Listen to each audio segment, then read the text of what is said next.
So Charles, I know in a previous video you talked a lot about participation, participant observation, and you do mention a term in that video about observant participation. Right. And I found that intriguing, and I wanted to know, what does observant participation mean? Well, it's a term that I use to distinguish between what we usually do in participant observation. Most field workers engage in participant observation, and they tend to privilege the noun in that expression, participant observation. They privilege the observation part of that phrase, and as a result, they downplay the participatory nature of it. And in other words, as researchers, they privilege their own research over their contact and collaboration with the people they're working with, the community they're involved with. I think, especially at the beginning of a fieldwork process, at the beginning of participant observation, having the notion of observant participation is really important, because it privileges the idea of participation. That it's very key that we are taking part with others in this activity, in this situation, and our observation is a secondary kind of thing that we bring with us, no matter what we do, no matter what you're participating in. You're always observing, and you're always asking questions. You're always kind of wondering, what are they thinking? What are they actually trying to be doing here? And so I think the observation part is going to come. Got it. So at the beginning of research, especially at the beginning of your participant observation, you want to be focused on your participation in the activities with the kids, with the younger co-learners that you're working with. That's your emphasis. And you'll find that you learn more that way, that you learn from the inside out by taking part in the activities as they take part in them. That gives you a kind of inside understanding of how they're using their hands, how they're using their bodies, how they're using their voices, and that feeds into your observation, your act of intense participation in the activity. What I appreciate about that particular frame that you offered is that, in that sense, observation, one could conjure up this image of a person in a white coat with a sort of a checklist of things that they're looking for. In fact, in the teacher world, we even call them look-fors. But but the observant of the participation moves the frame away from that, I would say, non-community engagement, right, towards one that is of mindful awareness. Exactly. Of who and critical awareness. And what and when and how, under, for what purposes and the like. So, and you talked about the learning that can take place with such observant participation. What kind of learning? What is that learning? What is learning? Well, we can ask what is learning, and I think Jean Lave had a really great definition of learning. Learning is not something that takes place inside the head, inside an individual's head. Learning is out in the open. Learning, she says, learning is changing participation in sociocultural activity over time. Oh.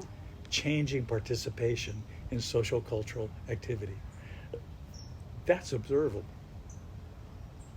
As a participant observer, or as an observant participant, that's right out in the open. You can see how, for instance, a younger co-learner is engaging in the activity at the beginning of an hour or at the beginning of a semester of a quarter, and you can observe how they're participating over time, and how that changes over time. What I notice most often, we in community-based literacies, we are all co-learners, and what I've seen most often when these instances of learning, I do see a shift in the kinds of questions and the kinds of discussions that take place. I see when learning is happening across all the co-learners, including undergraduates and our younger colleagues at elementary schools. The idea is that one comes up with a new idea together. So there's a building, but with that building, there's a shift in a role. So how I'm participating, how the undergraduate is participating is different.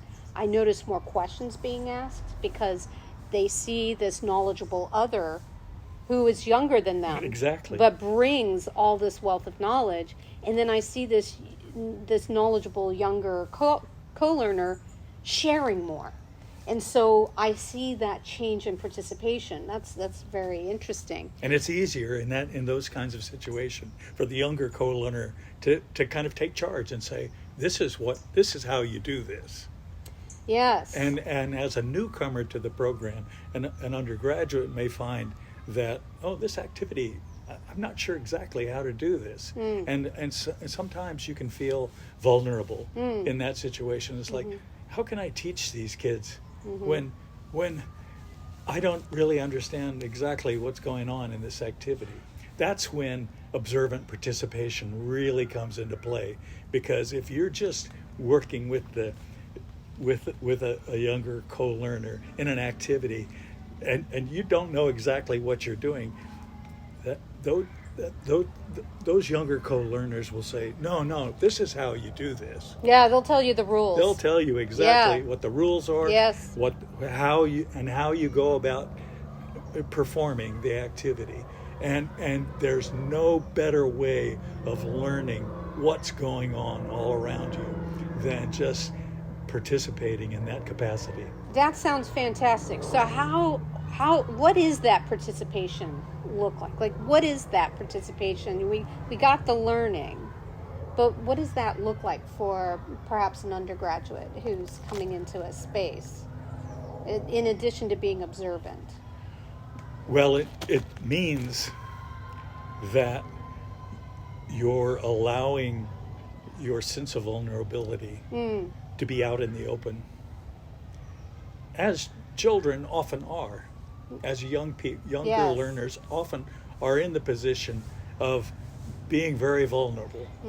And so witnessing an older co-learner going through that How empowering. that sense of vulnerability, it's empowering. Yeah. And they can empathize with that. And so a connection is made between the undergraduate and the younger co-learner, and that's just not possible if you're standing, kind of sitting back and observing them doing what they're doing and saying, that's what they're doing.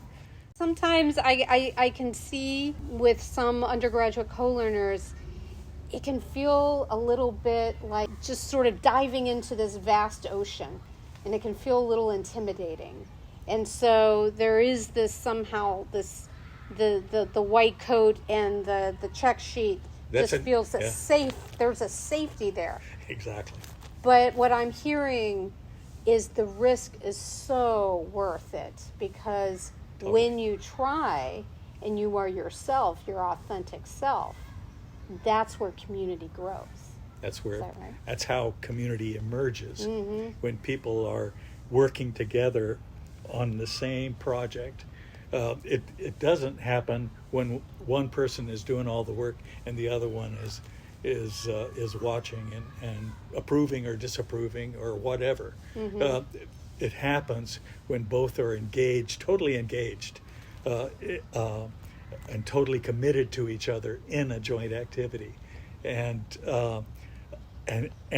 that sense of vulnerability, and it's, you said it's a little intimidating. It can be very intimidating when you first enter into a program like that.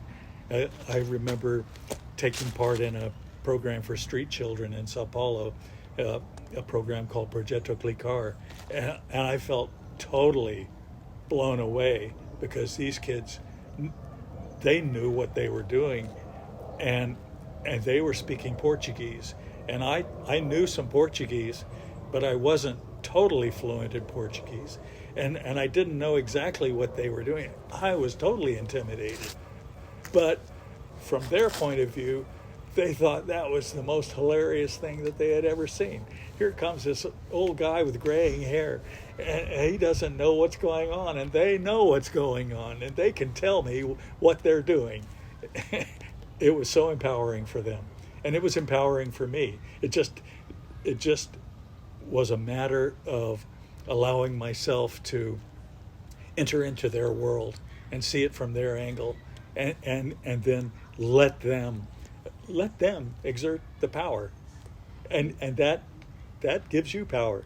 Yeah, over time. I had a front row view of you being engaged in critical critical community engagement, but also being engaged in participant observation, but with the observant emphasis. Right. It was at Santa Barbara. You came to visit, and we were in the garden at the local Boys and Girls Club. It was the Leafy program. Right.